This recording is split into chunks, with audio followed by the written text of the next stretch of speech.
Setting up for headshots shouldn't feel like a guessing game. For some, unfortunately, it does. The lighting doesn't look right, the backdrop is wrinkled, and for some odd reason, the photos, they just seem a little bit off. Today, I'm gonna walk you through exactly how I set up my backdrop, lights, and camera so you can get clean, consistent headshots every single time. Even if you're working in a small room, just like you're gonna see in this video. Let's get into it. So for headshots, what I do on the backdrop, I have 2 light stands, which I'm going to use here.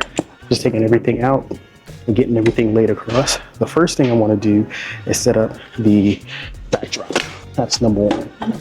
The backdrop, that's going to be important. So I have a backdrop. I have 4 clips from Home Depot. These are the heavy duty clips. I'm just going to keep them here just for right now. I'm not going to need them yet. The backdrop is going to be the most important part of it, being that this particular client wants a white backdrop. So we'll set up the backdrop stands, which I've had for some time. You can get these stands on Amazon. They're fairly inexpensive. I believe they're about maybe $100, if that. I'm gonna set this up first. Being at the windows over here, we are going to face the backdrop out this way. Window light is coming in from this way, and my lighting is gonna be facing this way. So I'm not fighting against the window in the back. The lighting will be coming from the same side as the window light. All right, over here. But again, once these are up, it's so much easier to get the headshots done because, not the headshots done, get my settings all mapped in and kind of go from there. All right, almost there, almost there. Here we go. Make sure just one side is locked in. Almost locked in, almost locked in. All right, so we got one over here. Awesome. So I'm actually gonna lock this side here so I can put the backdrop, slip it in on this side over here. It's hilarious because this thing is so unbelievably long. Thank God it's white, that's all I can say. All right, so easiest way to slip this on is you go down and then you use it to go back across and back on. All right, so we're still good. Before I start putting this up, I want to get it behind the couch. Nice. Looks good there.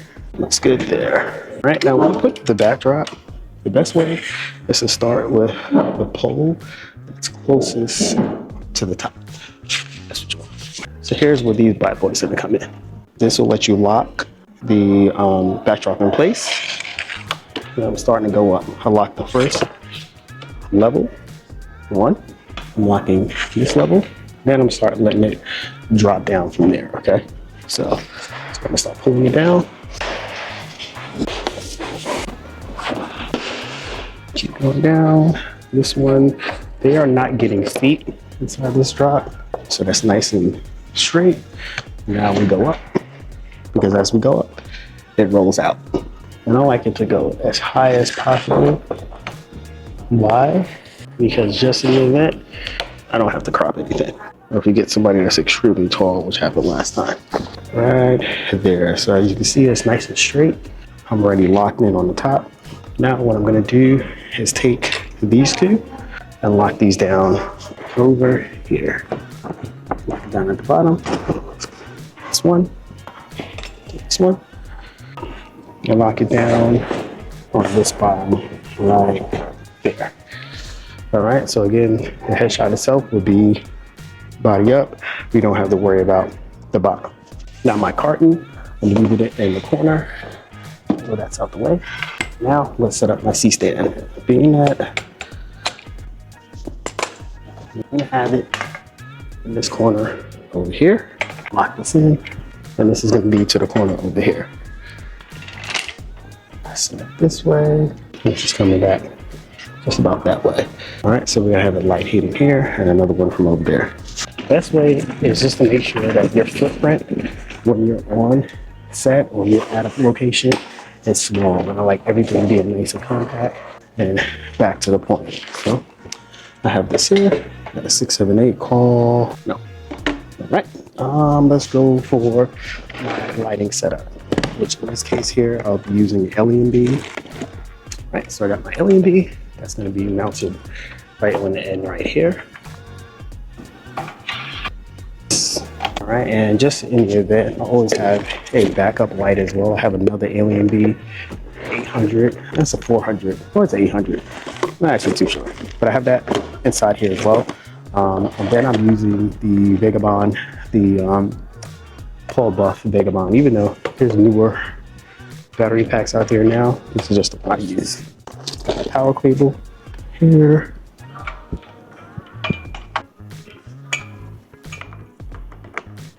Right. And last but not least, we have our diffuser or our softbox. This is an octobox that I'll be using.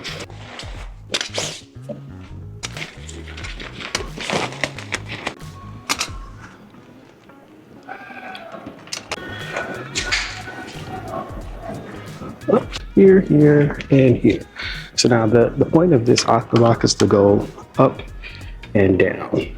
I'm pointing down at an angle, as you can see here, and then coming over this way. So turn it on.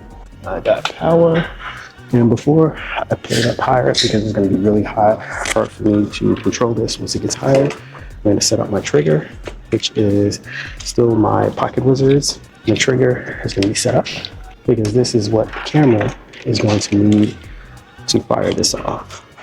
There we go. We are kind of red on these batteries. I'm going to switch out the batteries, just being that we're red. Use any loop batteries. They're by Panasonic, and these things are the goats. They last forever, and they're just awesome. They're amazing. All right, so we have green, and we have it triggering. So that's going to be up here. You go a little bit higher here, down and across. Make sure you're not hitting anything. And on that angle, I actually need to angle this down just a hair more. There we go. It's locked in. There we go. Actually, I'm gonna have to move this over just a little bit more. And I want this to be over here. So we just close this up. To keep this trigger out because I need that for the camera, keeping everything inside the same case. So again, my footprint while I'm here, it's not ridiculous. Put it back in the cart. So what I want to do is move this chair out the way. I'm gonna bring this light right in the front. That's perfect. All right, let's set up our other light. Now this other light is going to be a J400. And what I like about this light is that it actually comes with a softbox, which is amazing and perfect. So I have here, and this one is much easier to set up.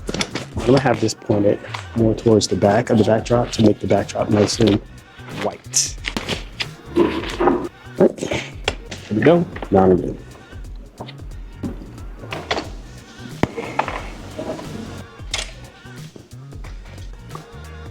Here we go, all right. Let's talk about camera choice. So what I'm going to be actually using is going to be the Canon R5. So in this case here, I'll have two triggers on one camera. And I'll show you how I'm able to do that. Okay. So how I'm able to do this, there's a trigger cable, a sync cord that the Canon, the R5 has as well as like the little flash indicator right here. So this sync cord is going to go directly into, it looks like, that. It's gonna go directly into the camera. Yeah, almost there. Oh yeah, just a few more. All right. Let's see, we have our 24-105 that we'll be using in this one. There we go. Now, basically what I'm gonna do is take the trigger for the MJ400, and that is actually gonna live on top of the camera. So this is how we're able to accomplish two triggers on one. So I put one right here. As you can see, as I turn this one on, you see I'm flashing back there. And then I'm just gonna hook it up to my sync cord, which is right there. All right, let's get this bad boy turned on. After I put a battery in. Batteries in, get a fresh card.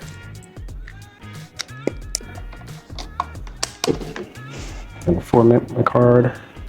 And then, perfect, I'm gonna format the card. Right, so I'm gonna only likely start up, being that I'm on a flash, I'm only gonna make this start up at 80th of a shutter. I'm gonna start up at 400. My Kelvin, being that I have a flash, is gonna be at 5600. Let's see what I look like. Okay, we got it. Here, there, turn on my indicator here, and let's see. So, all right, we are a tad bright. I'm coming down on my ISO. Now I'm at 250. I'm at 4.0, and I'm at 1/80th of a shutter. Oh, that's perfect. So the light in the back is lighting the backdrop perfectly white, and then the front end is being lit by this big octobox, which is genius. And in this case here, I'm set up. So I'm going to go and take a quick look at the brand guideline, which is amazing because you definitely want the guideline. Make sure you're within as far as what they're looking for. And that is on my phone. So I'm going to grab that now. Let's see. Brand guideline. I got it. Got it. And again, they're just going quarter body. Here we go. Screenshot that. And this is what I'm working with here. I'm just looking at this one more time to make sure that I'm all good. Got it. Perfect. So the only thing I'm be worrying about right now is this right here.